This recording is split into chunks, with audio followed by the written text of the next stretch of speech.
छोरा पाइछु बुहारीलाई, छोरी पाइछु ज्वाइँलाई। म बुढोलाई दुःख पर्दा वास्तै छैन कोहीलाई। अतीतका दिन सम्झी मुटु हुन्छ रम्मा। छोरा छोरी आफ्ना रहेछन् साना हुँदासम्म, हजुर साना हुँदासम्म। जन्मे मेरा 4 भाइ छोरा, जन्मे मेरी 3टी छोरी। बुढेसकालमा कोही छैन, बाँचु कसरी अब, बाँचु कसरी। ए दैवा, म अभागीलाई काल किन नआएको? यस्तो कुमारको छोरोको छैठी गरे खसी ढाली ढाली। कमाई खाने त्यही छोराको खानु पर्छ गाली। ठुल छोरोको छैठी गरे खसी ढाली ढाली। कमाई खाने त्यही छोराको खानु पर्छ गाली। छोरी हुर्के बस्न थाले आफ्नै घर गरी। पिरै पिरको भारी बोकी बुढी पनि मरी, हजुर बुढी पनि मरी। जन्मे मेरा 4 भाइ छोरा, जन्मे मेरी 3टी छोरी।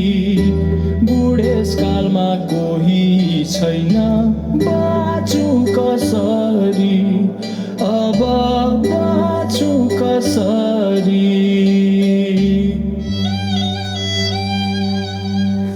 यस्तो अभागी भएर बाँच्नु भन्दा सन्तानलाई कति दुःखले हुर्काइन्छ। आज यो हालत बनाइ पारेको यो भाइ हो। बुढो शरीर रोगी मान्छे चिल्लो चाम्रो खान्न। औषधिको कुरै छाडौँ, तातो पानी पाइन्न।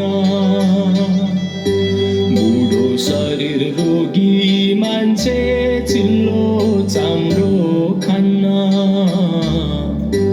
औषधिको कुरै छाडौँ, तातो पानी पाइन्न।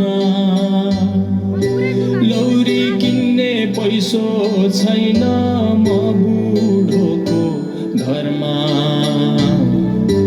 कुकुर जस्तै मर्नु पर्ने रहेछ मेरो कर्म, हजुर रहेछ मेरो कर्म। जन्मे मेरा 4 भाइ छोरा, जन्मे मेरी 3टी छोरी।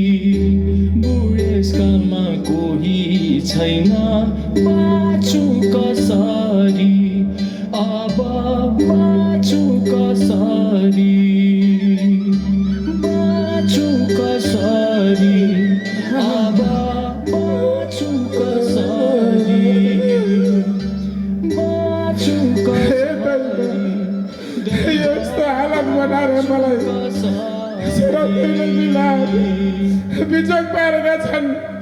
मलाई जस्तो कसैका छोराछोरीले यसलाई नगर्नु हजुर। बिचरा बालाई कति दुःख रहेछ। यसो 2-4 पैसा गरौँ है सहयोग। लौरो किन्ने पनि पैसा छैन भन्दै हुनुहुन्थ्यो गीतका माध्यमबाट। बिचरा बुढा मान्छेलाई, अरूलाई यस्तो नपरोस्, हाम्रा अभिभावक यसरी दुखी भएर तडपिनु नपरोस्, यही कामना गर्दै 2-4 पैसा यस्तो साह्रै परेछ नि बालाई। बा यहाँ पनि अलिकति राखिदिएको छु, लानु होला मण्डपमा पनि छाएर। जाउँ है बा, जाउँ। अलिअलि भए पनि आउँछ, बाटो खर्च हुन्छ है बा। राधे राधे भन्दै जाउँ भक्ता राधे राधे भन्दै जाउँ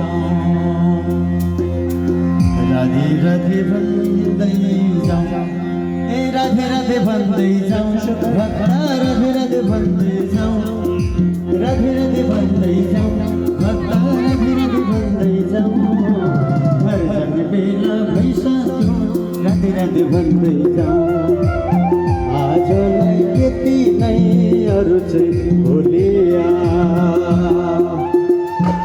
हस्त समाधान भक्तमा यसका साथै आजका सम्पूर्ण कार्यक्रमहरूबाट हामी बिदा लिन चाहन्छौँ हजुरहरू माझमा भोलि यथास्थान अनि यथा समयमा उपस्थित हुने बाचाका साथ आजलाई जे श्री राधे जहाँ जहाँ पुग्नु भएको छ हजुरहरू घरमा गएर आफ्नो घरको वरपरको वातावरणलाई एकचोटि अवश्य चेक गर्नुहोला घरका झ्यालडोका लाउनु भएको छ भने लाउनु भएको छैन भने पनि लाउनु होला यदि वस्तु